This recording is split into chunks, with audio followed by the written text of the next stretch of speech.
is she ready to work for us even for 5 months. She can do promote a lot of charity, a lot of traveling around the world, and she ready to traveling. She can speak English well. She can doing by herself without our staff. Sometimes she have to fly down from your country to the next country by herself, and she can meet very important people every each country.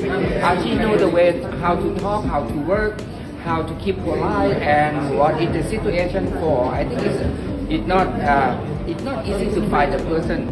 I like her in the personal because of she a very good trainer for the beauty queen, and she training so many beauty queen in Thailand. Do you know that?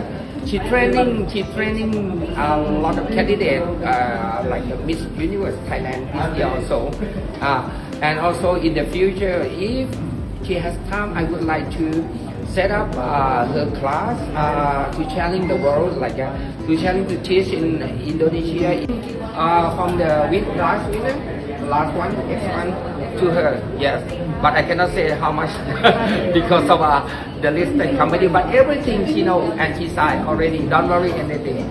She took over everything because of we have the budget, we have the price. We finish about the first run-up price and take the winner prize. Magandang araw po sa inyo at welcome back dito sa ating panibagong video.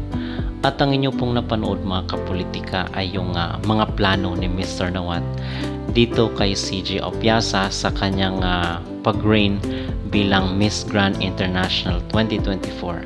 So, nagbibigay po tayo ng update from time to time dahil ito po ay kabahagi ng pag-support natin dito sa ating kababayan na gumawa ng kasaysayan bilang kauna-unahang winner dito sa Miss Grand International. So mga kapolitika, binalita rin po pala dito sa social media page na kung saan is magkakaroon ng bagong corona ang MGI Miss Grand na kung saan ay kauna-unahang ipapasuot dito kay CJ Opiasa. Okay, so yun po ang mga development at mga update. So, meron rin po palang, di ba sinabi ni Mr. Nawat dito na merong mga charities magtutour around the world itong si CJ Opiasa at di ba sinabi rin natin doon sa ating mga unang video na parang seryoso itong si Mr. Nawat doon sa coronation ni CJ, pero ang katotohanan pala doon mga kapolitika is naiiyak pala itong si Mr. Nawat nung koronahan niya itong CJ. So sabi ng iba ay bakit parang hindi daw masaya itong si Mr. Nawat doon sa coronation. So ito na po pala yung sinabi niya na kung saan is naiyak daw siya dito sa moment while kinokoronahan niya itong si CJ. Filipino mga okay, twice CJ you take the first, maybe the second, maybe about 10 more year or longer.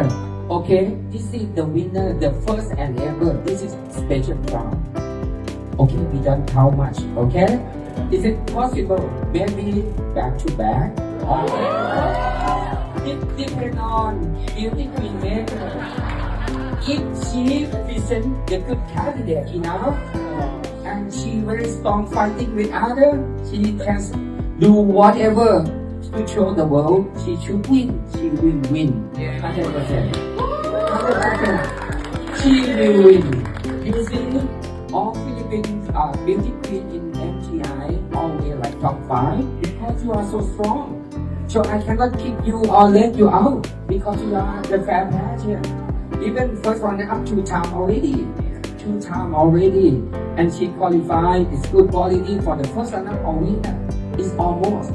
Yes, but now she's the winner one. But the next queen depends on you.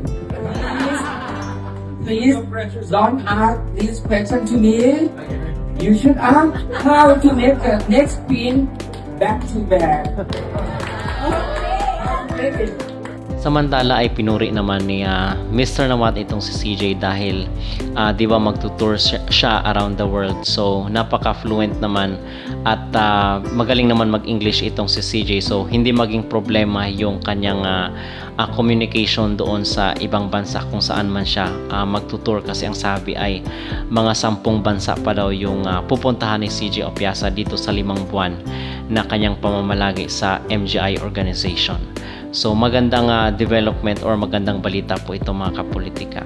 At idagdag pa dito na sinabi ni Mr. Nawat na maging trainer siya ng mga candidate. And in fact, bago nga siya nung even yung first runner-up pa lang, di ba na malagi si CJ doon sa Thailand, ay marami na po ang nag-hire kay CJ para magiging trainer siya.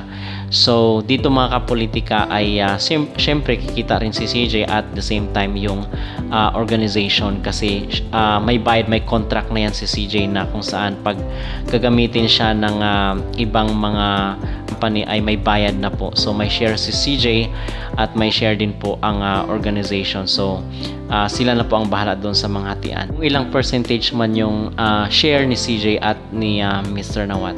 So mga kapolitika, sa nakikita natin sa mga naobserbahan natin dito sa mga nagaganap, most especially na bumisita dito si Mr. Nawat, ay wala akong nakikita mga balakid or mga shortcomings, mga problema kasi sa tingin natin is very flexible itong CJ at kayang-kaya niya yung obligation bilang Miss Grand International winner dito sa kanilang organization. So we are just hoping na maging smooth yung pag-reign ni CJ dito sa MGI.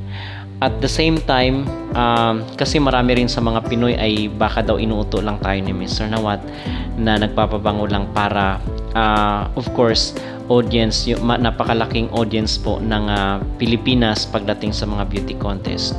Sa tingin ko naman ay prangka naman itong si Mr. Nawat pag talagang ayaw niya sa isang tao ay sinasabi niya po yan mga kapolitika. Okay, so yun lang po ang aking na-observe. Pero hindi rin po tayo dapat magpakampante at yung tiwala natin na 100%.